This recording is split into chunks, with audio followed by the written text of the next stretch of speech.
نبی پاک صلی اللہ علیہ وسلم نے فرمائے کہ اگر کوئی شخص لک و دک صحرا میں جا رہا ہو اور وہ درخت کے نیچے سو جائے، نیند آ جائے، اور اپنی سواری وہاں کھڑی کر لے جس پر اس کے کھانے اور پینے کا سامان لدا ہوا ہے، اور وہ جاگے تو دیکھے کہ سواری وہاں موجود نہیں، کہیں چلی گئی ہے، اور دور تک اسے کوئی سامان نظر نہ آئے کھانے پینے کا، اور اس کی موت اسے یقینی معلوم ہونے لگے، اور وہ پریشان ہو کر موت کی انتظار میں ہو کہ اچانک اس کی سواری سارا سامان لے کر اسی طرح حاضر ہو جائے، تو اس کو جتنی خوشی اس پر ہوتی ہے، اللہ تعالیٰ کو اپنے بندے کی معافی پر اس سے زیادہ خوشی ہوتی ہے۔ سامعین کرام، آپ کو یہاں بلانا، یہاں بلا کر اللہ کی یاد میں مصروف رکھنا اور اللہ سے معافی مانگنا اور توبہ کرنا، آپ خود اندازہ لگا لیں کہ کتنا عظیم کام ہے،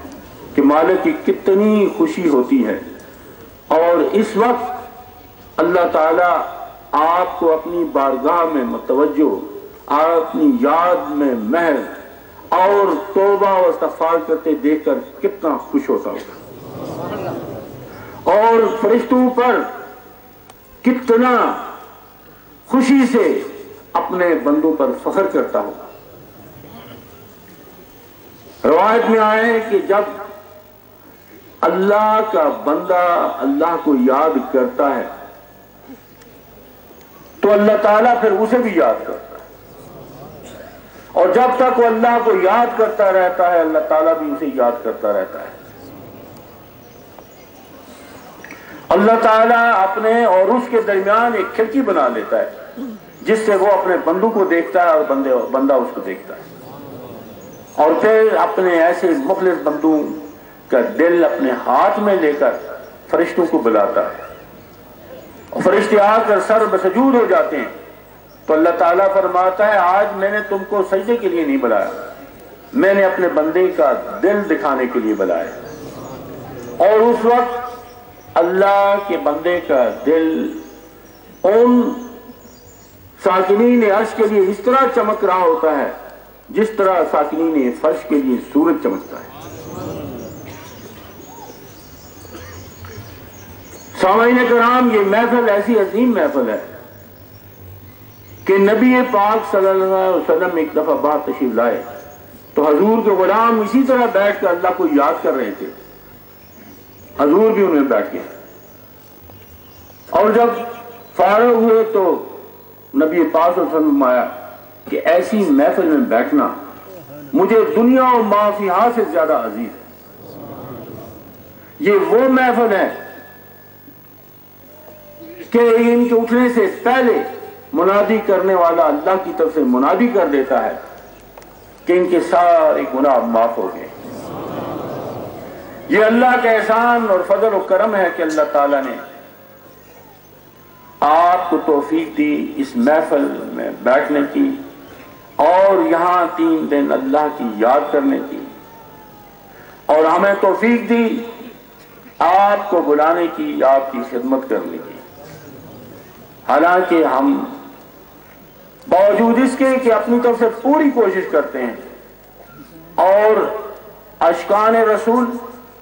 جو ہمارے ساتھی ہیں وہ پوری کوشش کرتے ہیں آپ لوگوں کی خدمت کے لیے، ہر قسم کی کھانے کی، رہائش کی،